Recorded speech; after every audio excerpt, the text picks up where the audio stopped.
आरंभ किया। प्रारंभ में आप अखिल भारतीय विद्यार्थी परिषद में विविध दायित्वों का निर्वहन करते हुए 1992 से 2003 तक विद्यार्थी परिषद के अखिल भारतीय संगठन मंत्री रहे।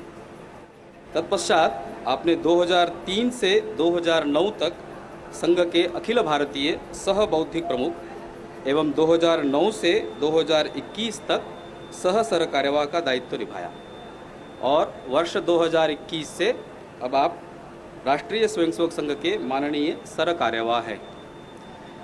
बाजू में परिचित ही है हम सबके श्री सुनील जी आंबेकर, अखिल भारतीय प्रचार प्रमुख। उस तरफ बैठे हैं, उस तरफ बाईं से पहली ओर श्री नरेंद्र कुमार जी, आप भी प्रचारक हैं और अखिल भारतीय सह प्रचार प्रमुख ऐसा दायित्व है। उनके बाजू में है श्री आलोक कुमार जी, आप भी अखिल भारतीय सह प्रचार प्रमुख ऐसा आपका दायित्व है। अब मैं माननीय सर कार्यवाह जी से अनुरोध करता हूं कि पत्रकार वार्ता प्रारंभ करें। आपको सभी को ज्ञात हुआ ही होगा कि 3 वर्ष में एक बार संघ के माननीय सरकार्यवाह का चुनाव होता है और 2021 से माननीय दत्तात्रेय जी सरकार्यवाह थे। आज संघ की प्रतिनिधि सभा में पुनः एक बार सरकार्यवाह के दायित्व का चुनाव हुआ और उस चुनाव में सर्वानुमति से आप पुनः एक बार 2024 से 27 ये जो 3 वर्ष का कार्यकाल है उसके लिए पुनर्निर्वाचित हुए माननीय सरकार्यवाह के दायित्व पर।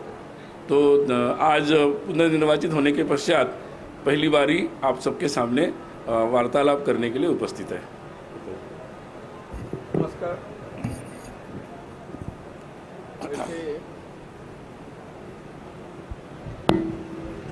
नमस्कार।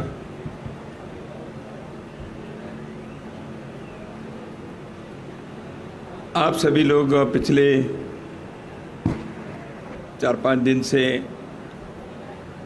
संघ के अखिल भारतीय प्रतिनिधि सभा बैठक के प्रचार विभाग के निमंत्रण पर कई प्रकार के संवाद, पत्रकार वार्ता, इन सभी में आकर राष्ट्रीय स्वयंसेवक संघ के कार्य के बारे में न केवल जान रहे हैं, आपके सहयोग भी दे रहे हैं और हमारे विचार को देश दुनिया भर में पहुंचाने का आप कार्य कर रहे हैं। इसलिए संघ के ओर से मैं आप सबका धन्यवाद देता हूं। वैसे नागपुर के माध्यम के लोगों के लिए संघ नया नहीं है, वैसे देश भर में कहीं भी नहीं है। एक विशेष प्रसंग मेरे लिए व्यक्तिगत तौर पर हुआ। पिछले बार मैं सरकार्यवाह के नाते जब निर्वाचित हुआ, मेरे ऊपर ये दायित्व आया, वो बेंगलुरु में था। संघ के जीवन में पहली बार संघ के इतिहास में सरकार्यवाह का निर्वाचन नागपुर से बाहर हुआ था। तो मेरे मन में दायित्व बहुत तो उसमें था, लेकिन स्मृति मंदिर परिसर में मेरे ऊपर ये गुरुतर दायित्व नहीं आया, ऐसे मेरे मन में था। मैं कह भी नहीं सकता था दोबारा करो ऐसे।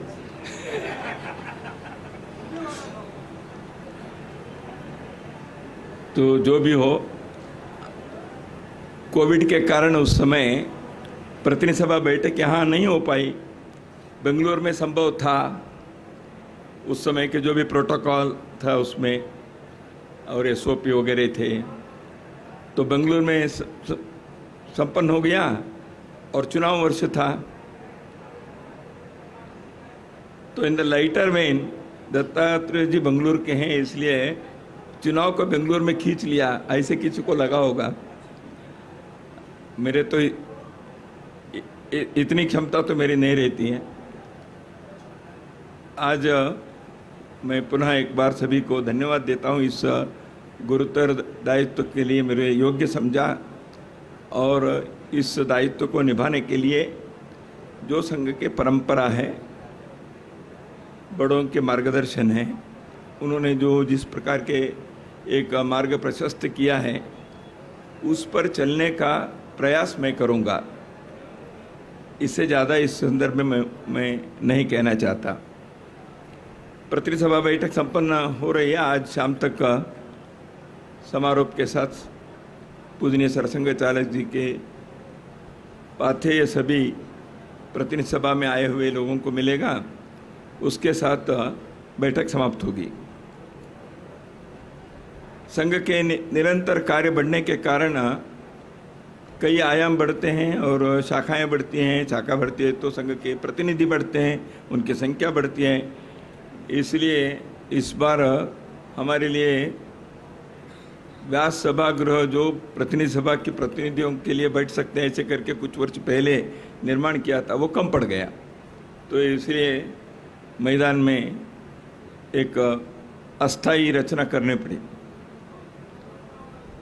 तो अच्छी बात है, संघ के कार्य बढ़ने से और हमारे कार्यालय और इस प्रकार के भवन छोटे पड़ते हैं तो अच्छा है। तो भवन बड़ा होना एक है, लोगों के दिल उससे बड़ा है। तो इसलिए लोगों के हृदय के अंदर संघ प्रवेश कर रहा है और समाज में संघ के प्रभाव बढ़ते जा रहा है। अभी श्री रामलला प्रतिष्ठा के पूर्व 1 से 15 जनवरी तक देश भर में अक्षत वितरण के कार्यक्रम जो हुआ उसके बारे में आपको जानकारी दिए हैं। उसमें जिस प्रकार लोगों के स्वागत रहा, वह देश के अंदर वातावरण कैसे है और वर्षों से संघ के कार्यकर्ता, स्वयंसेवक और सारे हिंदू समाज जिस सपने को देख रहा था और जिस विषय के आग्रहपूर्वक हमने कहा था, श्री राम जन्मभूमि और उस पर एक मंदिर, यह भारत के सभ्यता का प्रतीक है, संस्कृति का प्रतीक है। श्री राम भारत के सिविलाइजेशनल सिंबल है। राम मंदिर इस देश की अस्मिता का प्रतीक है। यह बार बार सिद्ध हुआ है और 22 जनवरी के पौष शुक्ल द्वादशी के कार्यक्रम इसको पुनः सिद्ध करके दिखाया है। तो इससे भी अधिक हमारे लिए एक आनंद की बात यह है कि देश भर में स्वयंसेवक और इस विचार के साथ जुड़े हुए लोगों ने 19 करोड़